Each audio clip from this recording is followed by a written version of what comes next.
Episode 5, ladies and gentlemen, we made it all the way to episode 5. Welcome for those who haven't seen and been to the channel. This is Airlines, Airports, and your host, Andrew. We're here going through a random flight, maybe even a random airport if we're feeling a little lucky today. We're going to look at that flight as always, right? Check it out on FlightAware as you see on the screen. Check it out on Flight Radar. Look at it in Google Flights. Shall we look at it at a certain website? Maybe look at the airport map. I'm not sure. We'll take a look at the flight though and see how it looks. If you've watched the previous videos and you're a returning watcher, I really appreciate your time. If you're new, welcome. Welcome to the channel. I hope you guys enjoy this aviation content of me just searching random flights, looking into it, getting a little bit excited.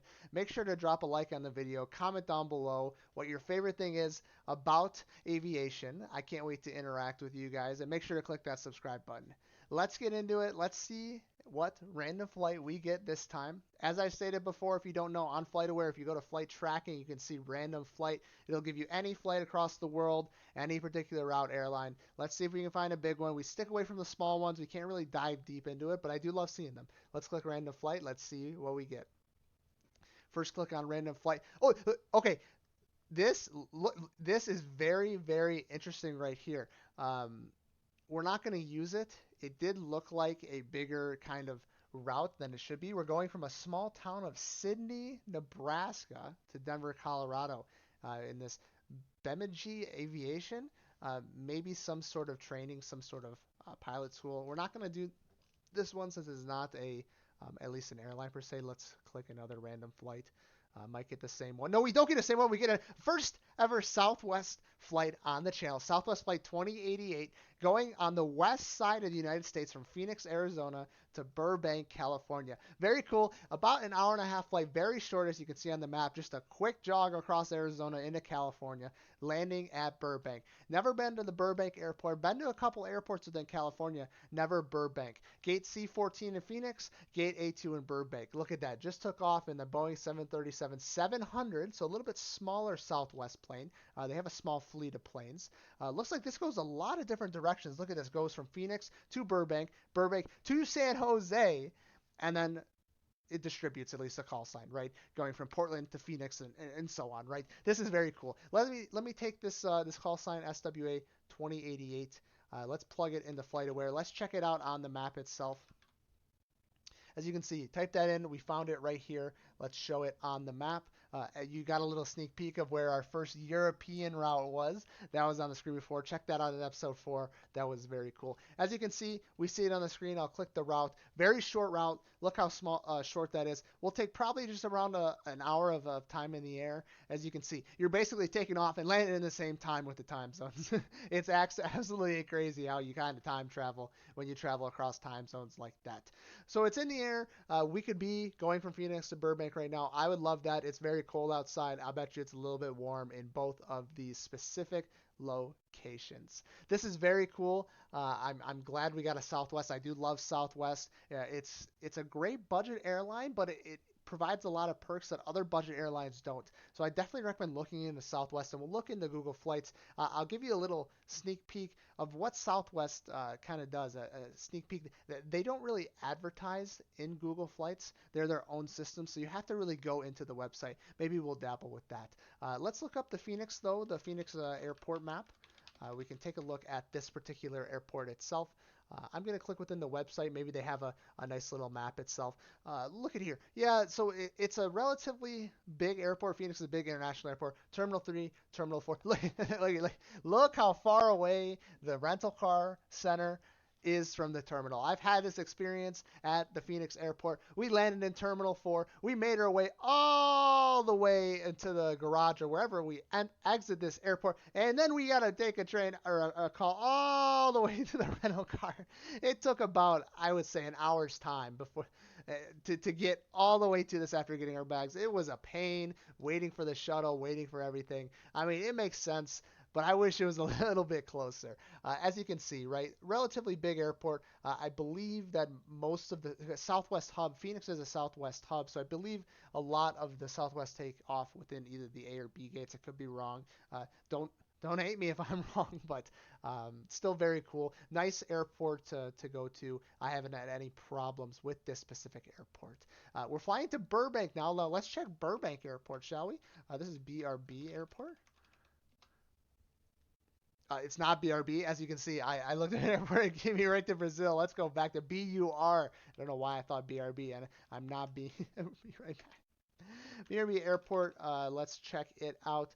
They do have a website. I believe Burbank's a relatively small airport. A lot of Southwest planes do fly into this destination. As you can see in this map, they do fly at least nonstop routes from Burbank to a lot of different locations. I don't know what airlines that would be. I think relatively. Oh yeah, but look at this! Look at this is a great website. Oh, I wish other websites took this into account. Maybe because this is so small. As you can see, you're on the website. You can see right here, Southwest, where they fly nonstop to. If you want to fly Southwest, you want to fly American Airlines, you love American Airlines, boom, it flies to Dallas and Phoenix right here nonstop. You want to fly JetBlue to New York, it lists all the different airlines. This is very cool. I don't know if I've seen this on any airline website before. I really enjoy this. It has Avelo Airlines on this. Newly Avelo Airlines you have on here. This is awesome. I give major props to this website for showing all these nonstop destinations. It really gives you an option. So you can go from here, check it out on Google Flights, check it out on the airline's website. Let me jump over to Google Flights. I'll show you what I'm talking about when I plug in Phoenix, when I plug in Burbank in here. I'll make it a one-way. Film this on a Thursday as always, right? So I'm going to check out a Thursday, right? Maybe in April, maybe Thursday the 11th. I don't know if it'll show the Southwest flights. Okay, so it does it. So okay, it does show the Southwest flights. You see it right here. This is the one I believe it's in there. Is it WN? No, this isn't it. This isn't. So let me go back. As you can see, it shows the Southwest flight. It shows the time, right? It just doesn't show the price. To get those specific details, you have to go to the Southwest website. They're their own entity. They don't share their information with Google, so Southwest does it a little bit differently. So you can still view the prices here on, on Google Flights, but when it comes to actually knowing how much it is, then you have to go to the site. I'm going to go to the site really quick just to see maybe how much this flight is on Southwest. We got a Southwest flight. We need to check how much that they're offering this flight to be for. I'll go one way. I'll plug in that same time frame, the April 11th. One passenger, maybe you're flying solo. Let's see how much we can. Okay, want to get away. Okay, this is a great deal actually. Not too expensive. Right around that $100 mark. That's a great price. Little bit more depending on the time you go. A lot of nonstop rates are right around $99. Very interesting. If you jump back over to Google Flights, the American Airlines is cheaper. It says it's cheaper right on the website. $30. Now, $30 could make a big difference. Now, the times are quite skewed, at least for here. One really early, one kind of in the evening. Select the evening one. Let's see. Okay, yeah. This is for the basic economy price. Main cabin, a little bit more. So Southwest is a little interesting, right? Because you don't get to pick. Well, it goes by like boarding group. So you don't get an assigned seat. You go on the plane. You pick wherever you want to sit, right? You wait in line. You get on the plane. Wherever's open, you sit down. With the American Airlines, just like any other airline, they give you an assigned seat unless you get basic economy. So if you get basic economy, they'll give you a seat once you check in. Once you get close to boarding time, $69. You could pay $99 for Southwest to wait in line and then get on the plane, select whatever. So it's really a pick and choose right here. $30 difference, not a huge difference, but if you want to save the $30, I would go American Airlines, to be honest with you. Even though I do enjoy Southwest, this is two airports that Southwest loves. I'd recommend going and flying that airline when it comes to this. So glad we got a Southwest Airlines in here for episode 5. What do I think that this route at least rates from? Would I go on this route? I would say absolutely. I would do this, and I would give it a solid. It's got to be a high route for me. It's got to be a 7.5 out of 10, at least for the Southwest route. Reason why it's a little bit lower: it is relatively short. If you do want to save a couple bucks, I would drive. It still take a relatively long time. I would compare the prices of the flight. I do like the $99 on Southwest. That's what kind of pushes it up for an 8 for me, right? Instead of a 7.5. I would fly that instead of American all day, especially for this route.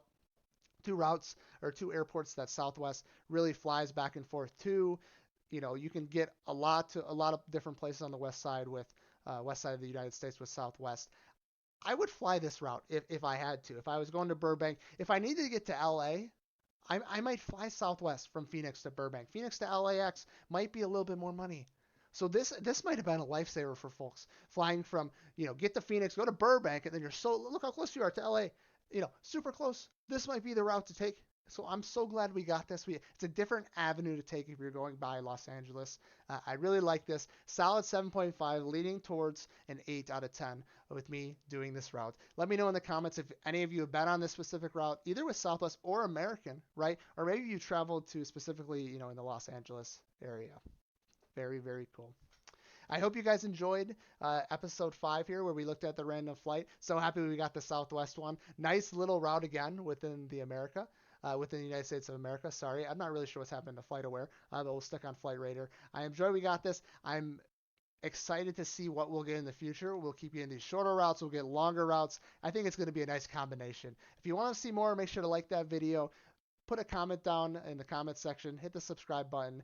You'll definitely see me in the next episode sometime soon. Again, this is Andrew from Airlines Airports and your host, Andrew. Appreciate you watching. See ya.